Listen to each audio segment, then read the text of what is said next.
Masu jimirin kasancewa da kafar Ganye 24 barkanku da warhaka. Barkanmu kuma da kasancewa tare daidai wannan lokaci inda za mu gabatar muku shiri na musamman wanda muka yi wa take da suna tushe da al'adu.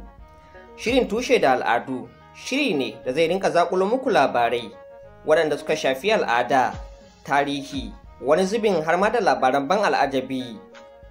A shirin na yau ya da zango ne a ƙaramar hukumar Ganye da ke nan jihar Adamawa kuma cikin wani kasuwa wanda ya shahara da suna kasuwan mata. Kasuwan mata dai kasuwa ne da ke ƙaramar hukumar Ganye a jihar Adamawa, inda a tarihi mace ne ta kafa wannan kasuwa, inda mata kacal ke kawo hajarsu tare da sayarwa a kasuwan. Kasuwar mata akan sayar da abubuwa daban-daban waɗanda suka haɗar da kayan miya, kayayyakin abinci, wani zubin har ma da kayayyaki da ba kasafai ake samunsa cikin gari ba. Sunana Nuruddin Usman Ganye, tare da ɗan uwa abokin aiki Mubarak Umar Dirdiu za mu kasance tare da ku domin jagorantar wannan shiri. Kamar yadda na ambata a farko, kasuwan mata kasuwa ne da ya shahara a ƙaramar hukumar Ganye, inda mata ne zalla ke cin kasuwan a baya. Sai dai daga bisani bayan bunƙasan wannan kasuwa, maza ma suna kawo hajarsu domin tallatawa tare da ribatar wannan kasuwa. Dan uwa abokin aiki Mubarak Umar Dirdiu ya ziyarci wannan kasuwa, ga kuma tsarabar da ya haɗo mana. Jama'a masu kallo, sunana Mubarak Umar. Wannan kasuwan da kuke gani kasuwa ne wanda ake ce mishi kasuwan mata a garin Ganye, Adamawa State.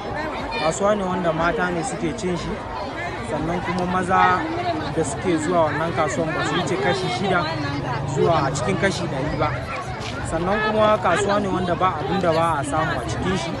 Kasuwa ne wanda duk abin da aka sani na abinci, kayan abinci wanda ake nomawa ana samun shi a nan. Duk abin da ya danganci kayan abinci kowane iri ana samun shi a nan.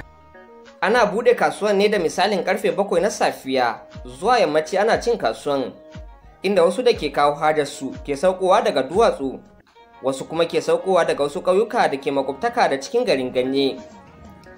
Da yawa akan je kasuwan na mata ne domin sayan abubuwa da ya shafi kayan miya, inda a yanzu ake samun abubuwa makamanta wanda a da ba a kawo su kasuwan.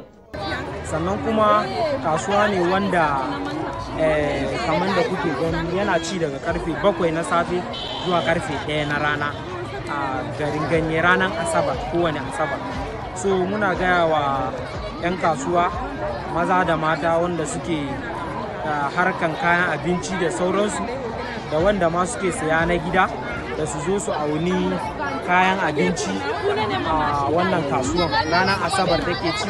Sai dai duk da irin wannan ci gaba da kasuwan ke da shi, akwai wasu bukatu na musamman da al'umman da ke cin wannan kasuwa ke kukawa a kai, na rashin fili da suke gudanar da kasuwancinsu, inda suke bukatan gwamnati ta sanya hannu domin bunƙasa wannan kasuwa domin ci gaban al'umma da ma kuma ƙasa baki ɗaya. Muna kira ga 'yan kasuwa da su zo su shigo wannan kasuwan su yi sayayyan abubuwan da suke so su saya, kuma ana tabbatar muku kasuwan nan duk wanda ya zo zai so ya sake dawo. Mun gode.